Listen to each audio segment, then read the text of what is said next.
इबादत के लिहाज से तो आपने बता दिया कि सबसे बड़ी इबादत है, यस ठीक।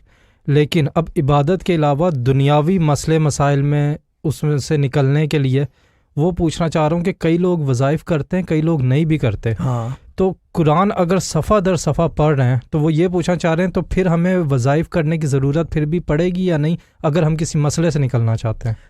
कुरान पढ़ने वाला पहली चीज़ तो मसले में आता नहीं है। हुसैन इब्न अबी तालिब आ गया, ब्लू टिक है, ठीक है। हाँ वो आईडी रिस्टोर हो गई उसकी, ठीक है। सही। अच्छा वो जो है क्या कहते हैं उसको, and the lead is coming today, मैं बता दूं lead is on its way and today will test the mic इंशाल्लाह इन द नाइट ना, ठीक है ना। बहुत हाई एंड माइक है, हुसैन इब्न अबी तालिब ने भेजा है। वो हमें थोड़ा सा ऑडियो का इशू आ रहा है because there is a lot of electromagnetic field, high end lead भी मंगवा ली है। नहीं होगा तो इसके बाद हम सड़क पे बैठ के प्रोग्राम करेंगे, वहाँ कोई फील्ड नहीं है।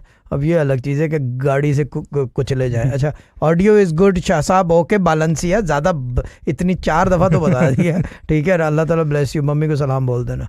अच्छा कुरान पढ़ने वाला पहली चीज़ तो किसी प्रॉब्लम में आता नहीं है।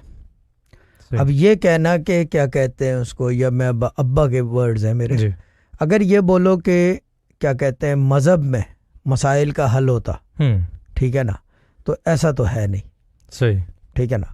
मसाइल का हल कहीं और है।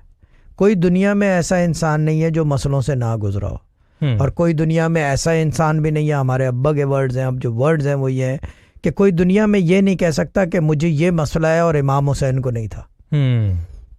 सही। जब वो मसाइल का शिकार रहे जी तो फिर हम तो बिल्कुल ठीक है कुछ भी नहीं, कुछ भी